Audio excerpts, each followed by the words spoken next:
ताजा सुर्खियों पर।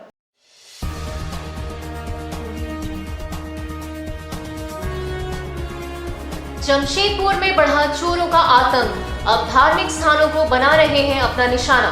प्राचीन शीतला मंदिर की दान पेटी को तोड़कर की गई पैसों की चोरी।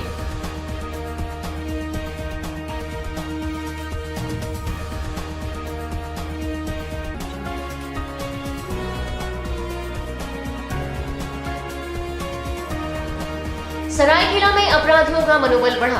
अहले सुबह अपराधियों ने गोली मारकर किया एक युवक की हत्या।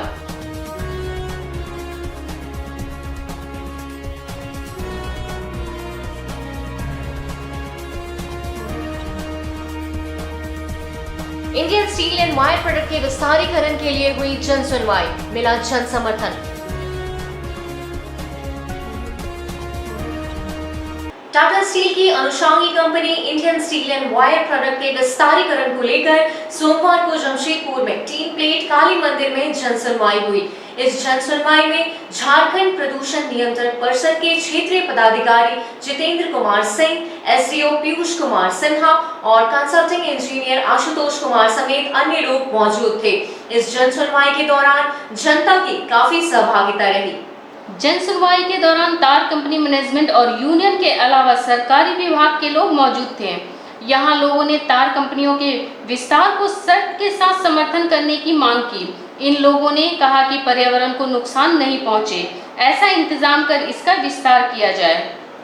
इसके अलावा ट्रैफिक व्यवस्था खराब नहीं हो, आबो हवा बेहतर रहे, पानी और बिजली जैसी मूलभूत सुविधाएं CSR के तहत कंपनियां उपलब्ध कराएं तो निश्चित तौर पर इस प्लांट को लगाना चाहिए। लोगों ने यहां रोजगार का भी मुद्दा उठाया। हालांकि कई लोगों ने प्लांट का विरोध किया और कहा कि सिर्फ दिखावे का सामाजिक उत्तरदायित्व की बात की जा रही है, यह गलत है। इस दौरान कुछ एक लोगों को छोड़कर लगभग लोगों ने कंपनियों के विस्तारीकरण प्रोजेक्ट को हरी झंडी दे दी। वो एनवायरमेंट इम्पैक्ट असेसमेंट रिपोर्ट में अध्ययन किया गया है और उसमें ये पाया गया है कि मिटिगेशन मेजर लेने के बाद जो है एनवायरमेंट पर एडवर्स इम्पैक्ट नहीं पड़ता। लोगों को ये करवाना था कि आम पब्लिक का क्या ओपिनियन है और उस पर प्रबंधन का क्या जवाब है, इसको हम लोग संकलित करके भारत सरकार को भेज देंगे। वहाँ से निर्णय होगा कि इसमें जो सो क्या क्या इंकॉर्पोरेट किया जा सकता है, तभी एनवायरमेंट क्लियरेंस मिलती है। एनवायरमेंट इम्पैक्ट असेसमेंट, अब इस पूरे असेसमेंट में पब्लिक हियरिंग एक पार्ट। पब्लिक हियरिंग का पर्पस ये होता है कि कोई भी फैक्ट्री आ रही है, उसका एक्सपेंशन हो रहा है, तो कंपनी के जो प्रतिनिधि हैं वो आम लोगों को बताएंगे कि ये क्या आगे एक्सपेंशन या इस्टेब्लिशमेंट होने वाला है। आम लोगों को ये सूचना दी जाती है और इनको यह बताया जाता है कि इसका इम्पैक्ट क्या पड़ने वाला है इन्वायरमेंट पर। और आम लोगों के लिए यह एक प्लेटफॉर्म होता है जिसमें वो पूछ सकते हैं। आपने तो यह बताया कि हाँ इससे कोई इम्पैक्ट नहीं पड़ेगा, लेकिन हमें यह दिख रहा है कि इस तरह का इम्पैक्ट पड़ रहा है, तो वो एक एक सवाल इस संबंध में पूछ सकते हैं कंपनी से। प्लस उनके जो भी सवाल हैं वो सब pollution control Jharkhand state pollution control board के द्वारा उसको नोट डाउन करके उसका एक कंप्लीट रिपोर्ट बनता है, जो यहाँ डिस्ट्रिक्ट लेवल के बाद स्टेट लेवल में जाता है और वहाँ से मिनिस्ट्री लेवल में जाता है। और इन सब के अध्ययन करने के बाद एनवायरमेंट इम्पैक्ट असेसमेंट की प्रक्रिया को सरायकेला के RIT थाना क्षेत्र में हाईवा चालक की अपराधियों ने गोली मारकर हत्या कर दी। जांच में जुटी पुलिस। RIT थाना क्षेत्र अंतर्गत गम्हरिया स्टेशन के नजदीक ओवरब्रिज के पास सोमवार तड़के सुबह 50 वर्षीय हाईवे चालक की अज्ञात अपराधियों ने गोली मारकर हत्या कर दी। वहीं मृतक की पहचान तिलक महतो के रूप में की गई है। सूचना पाकर पुलिस घटना स्थल पर पहुंची और हर बिंदु से जांच कर रही है। वहीं इस वारदात से इलाके में सनसनी फैल गई है। व्यक्ति इसका नाम तिलक महतो है, जो कि मूल रूप से झापरी गांव थाना चौका का रहने वाला था। तो उसकी हत्या आज सुबह लगभग 6 बजे जब वो घर से शौच के लिए निकला था और शौच करके लौट रहा था, उसी दरमियान एक बाइक पे 3 अपराधकर्मी थे जो कि हाथ लगा कर बैठे थे। उसी में से एक तो बाइक पे बैठा रह गया था, 2 उतर के उसमें से एक ने गोली चलाई। बाकी लोग से आज तक पूछताछ हो रही है। उसके बेटे से भी बात की मृतक की, तो अभी तक तो कह रहा है किसी से दुश्मनी नहीं था, लेकिन हम लोग हर पहलू पर जाँच कर रहे हैं। किन कारणों से पैसा का लेन देन था, कुछ अवैध संबंध था, क्या था, हर मामले पर हम लोग ये जाँच कर रहे हैं, छानबीन कर रहे हैं। और कुछ हम लोग को हल्का फुल्का क्लू मिला है, उसको तो उस पर आगे बढ़ के हम लोग जमशेदपुर के प्राचीन शीतला मंदिर में चोरों ने चोरी की घटना को अंजाम दिया। वहीं पुलिस मौके पर पहुंचकर जांच में जुटी है। जमशेदपुर के धार्मिक स्थल चोरों के निशाने पर है। आए दिन चोर अलग अलग क्षेत्रों में धार्मिक स्थलों को अपना निशाना बना रही है और मंदिर में रखे दान पेटी को तोड़कर उसमें दान के पैसे भी चोरी कर रहे हैं। ताजा मामला साक्षी थाना क्षेत्र का है, जहां बीती रात चोरों ने प्राचीन शीतला माता मंदिर की दान पेटी को क्षतिग्रस्त कर उसमें रखे पैसे ले भागे। हालांकि चोर काफी शातिर थे, उन्होंने सीसीटीवी कैमरे क्षतिग्रस्त कर दिए हैं। वैसे बाहरी सीसीटीवी कैमरे की फुटेज पुलिस खंगाल रही है। सूचना पर पहुंची पुलिस मामले की छानबीन में जुट गई है। इस संबंध में जानकारी देते हुए मंदिर के पुजारी मनोज वाजपेयी ने बताया कि आज सुबह जैसे ही मंदिर खुला, देखा कि दान पेटी टूटा हुआ था और सीसीटीवी कैमरे का तार भी क्षतिग्रस्त था। इसकी सूचना पुलिस को दी गई। पुलिस मौके पर पहुंचकर जांच में जुट गई है। मंदिर की चाबी वाले बाबा आते थे, उनकी चाबी उन्हीं के पास रहता है। जब ऊपर गए देखने के लिए तो ऊपर जाकर के रोने वोने लगे। तो बोले क्या हो गया? तो बोले कि देखिए यहाँ का ताला टूटा, दान पेटी भी टूटा हुआ है। जाके तो ऊपर लक्ष्मी मंदिर का भी ताला टूटा, नीचे में भी एक तो दान पेटी है उसका भी ताला टूटा हुआ है। कितना पैसा लेके गया? ये तो दान पेटी में रहता है, हम लोग कैसे अनुमान लगा सकते? तो माता का पैसा है कितना रहेगा। जमशेदपुर के कदमा ईसीसी फ्लैट परिसर के गेट नंबर 2 को बंद किए जाने के खिलाफ जिला कांग्रेस के द्वारा जिले के उपायुक्त से मुलाकात कर वापस इसे खुलवाए जाने की मांग की। इन्होंने कहा कि फ्लैट परिसर के भीतर स्थित मंदिर फ्लैट बनने से पूर्व से वहां पर स्थित है और फ्लैट बाद में टाटा कंपनियों के कर्मचारियों के निवास हेतु बनाया गया। उस वक्त परिसर में पहले 2 गेट खुले थे, लेकिन अब केवल एक ही गेट खोला गया है।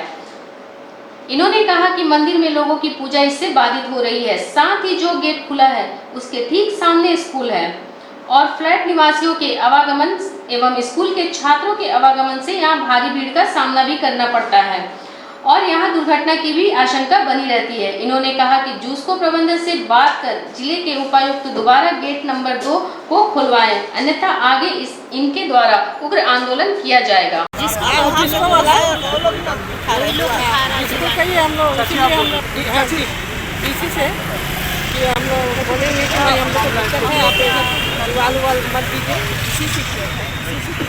टाटा स्टील का ही एक अंग जूस्को है, जिसके द्वारा बहुत दुख के साथ मैं आपके सामने अपनी बात को रखना चाहता हूं, क्योंकि ये सरकार से भी बड़े हो गए हैं। ये मंदिर पे अतिक्रमण कर रहे हैं। जो मंदिर 50 वर्षों से बना है, ईसीसी फ्लैट मंदिर के बाद बनी है, लेकिन आज टाटा स्टील जूस्को की गुंडागर्दी देखिए।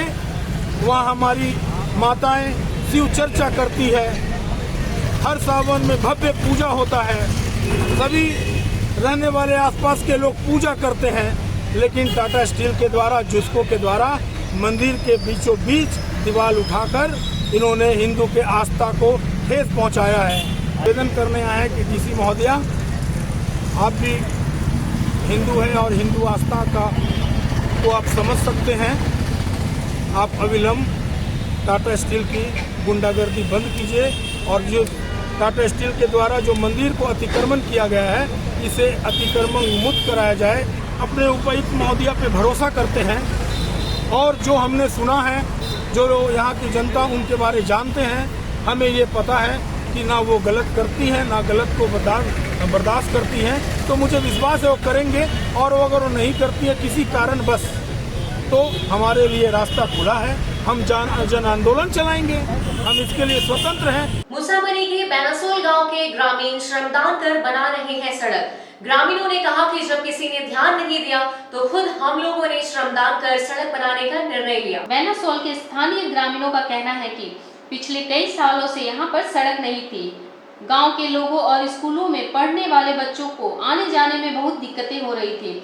इसलिए ग्रामीणों के सहयोग से आज हम लोगों ने श्रमदान कर कच्चा सड़क बनाने का काम किया, ताकि आने जाने और आसपास के ग्रामीणों को किसी प्रकार की दिक्कतें ना हो।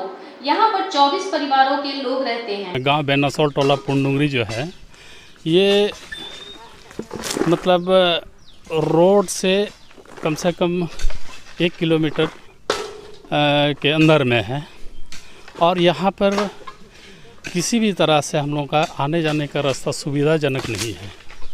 इसलिए हम लोग आज जो है श्रमदान करके ये रास्ता हम लोग बना रहा है जो ताकि बरसात का समय में आने जाने में सुविधा हो।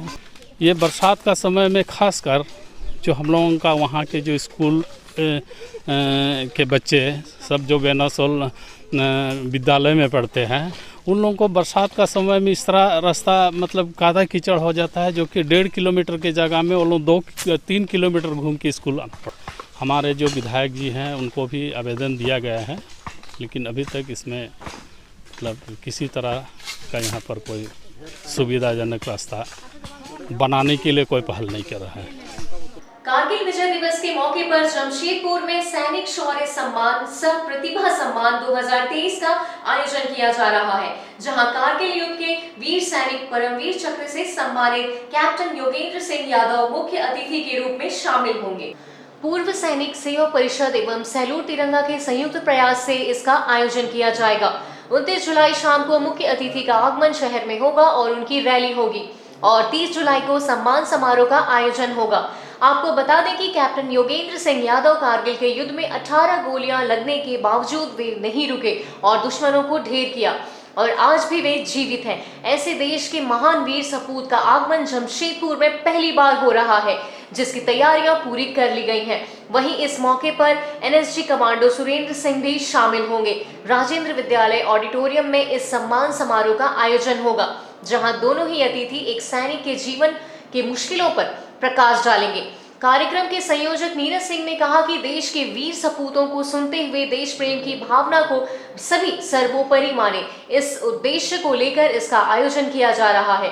वहीं कार्यक्रम में समाज के विभिन्न क्षेत्रों में बेहतर से बेहतर कार्य करने वाले लोगों को यहां सम्मानित भी किया जाएगा। 29 तारीख को उनकी आगमन झारखंड के धरती पे होने जा रहा है जमशेदपुर में। ऐसे सम्मानित व्यक्ति जिनको परमवीर चक्र से सम्मानित किया गया, योगेश्वर यादव जी हमारे बीच में 29 तारीख को जमशेदपुर में अपना समय दे रहे हैं। इसके लिए हम लोग उनको सबसे पहले उनको आभार व्यक्त करते हैं कि उन्होंने अपना व्यस्तम समय में से समय निकालकर हम लोगों को जमशेदपुर आने के लिए अपनी सहमति दी है। तिरंगा यात्रा निकाल रहे हैं जो कि काली मंदिर से संध्या 3:30 बजे से शुरू होगी और पार्टी, डिमना, मानगो गोल चक्कर, महाराणा प्रताप चौक और साक्षी गोल चक्कर पर आके फिर वो वहाँ से मिलिट्री कैंटोनमेंट में जाके वो समाप्त होगी। ये इसका आयोजन अब 30 तारीख को जो मेरा कार्यक्रम है, जो हम लोगों का कार्यक्रम है,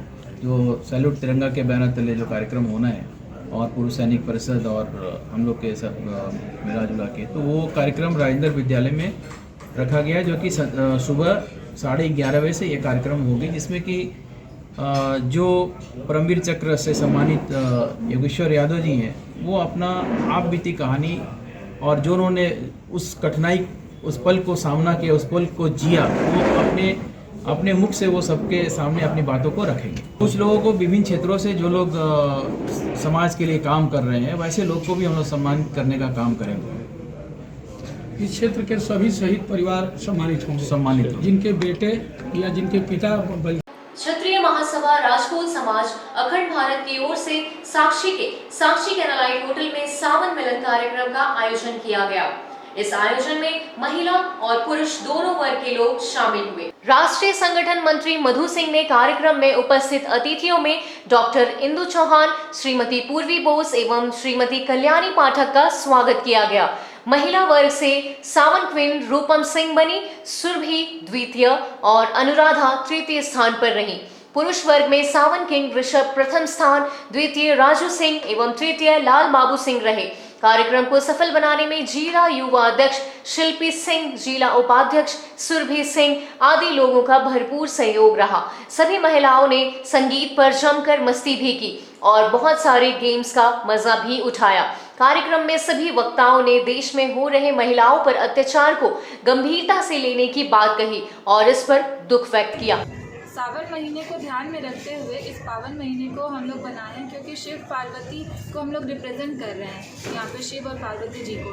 जैसे हरा रंग सौभाग्य का होता है, इसलिए हम लोग थीम भी अपना हरा रंग ही रखे हैं। और यहाँ पे ये देखा गया है कि जैसे हर जगह जनरली अभी के डेट में हम लोग बोलते हैं लड़कियों को आगे बढ़ाना, लड़कियों को आगे बढ़ाना, लड़कियों को आगे बढ़ाना है, बट साथ साथ अपने लड़कों को भी पीछे नहीं छोड़ना है। इसलिए हम लोग इस सावन मिलन में लड़का और लड़की दोनों को इक्वली रिप्रेजेंट किए हैं, जहाँ पे सावन का, हरा रंग का और शिव जी और पार्वती जी सारा कुछ मिला जुला के हम लोग कोलैबोरेट करके अपना ये सेलिब्रेशन आगे बढ़ा रहे हैं। मणिपुर में आदिवासी महिला के साथ हुए अमानवीय बर्ताव को लेकर देश भर में विरोध प्रदर्शन जारी है।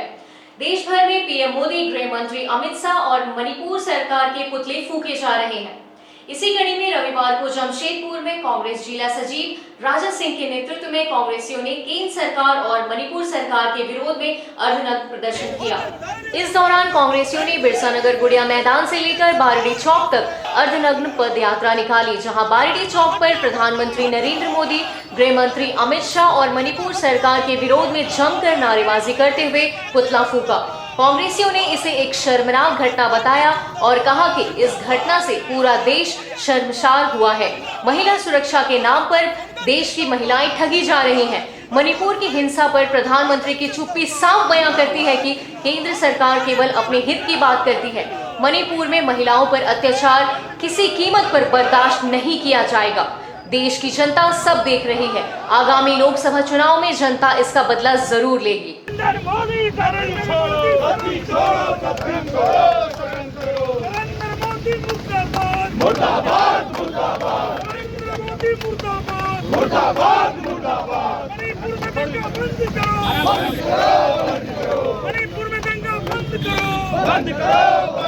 मोदी जी नारा देते हैं कि अमृत काल चल रहा है। ये अमृत काल नहीं चल रहा है, ये राक्षस काल चल रहा है, जहां महिलाओं का चीरहरण होता है, पुरुषों के ऊपर पेशाब किया जाता है। ये मोदी जी की न्यू इंडिया है। धीरे धीरे संविधान खत्म होते जा रहा है। नरेंद्र मोदी तानाशाह के एक जीते जागते उदाहरण है, जो केवल और केवल अपनी तानाशाही के चलते जाने जाते हैं। आज कितनी बेशर्मी की बात है, 4 मई को हमारी देश की बहनों के साथ, हमारी माताओं के साथ, हमारी बहनों के साथ, हमारी बेटियों के साथ निर्भरतापूर्वक बलात्कार होता है और मोदी सरकार उस पर शांत रहती है, कोई जवाब नहीं देती है। जब 18 तारीख को ये बात आप सभी मीडिया साथियों के साथ माध्यम से सबको पता चलती शहर में, तो वो कहते हैं, उनके मुख्यमंत्री बीरेंद्र सिंह कहते हैं कि एक छोटी सी वीडियो से आप लोग इतना परेशान हैं, यहाँ सैकड़ों पे ऐसा घटना घटता है। सोचिए, जिस प्रदेश का सीएम, भाजपा का सीएम का ये मानसिकता है कि इस प्रकार की घटना सैकड़ों के रूप में होती है, तो सोचिए वो देश क्या होगा, उसका उस राज्य का क्या होगा। किया आप लोगों ने? आज हम लोगों ने भाजपा सरकार के विरोध में और मणिपुर के मुख्यमंत्री का इस्तीफा मांगते हुए प्रधानमंत्री नरेंद्र मोदी का, अमित शाह जी का और बीरेंद्र सिंह जी का पुतला हम लोगों ने गोल चक्कर में जलाया है। आज के इस बुलेटिन में बस इतना ही। हम फिर हाजिर होंगे कुछ और नई खबरों के साथ। तब तक के लिए एसएसएन न्यूज की पूरी टीम की ओर से मुझे दीजिए इजाजत। नमस्कार।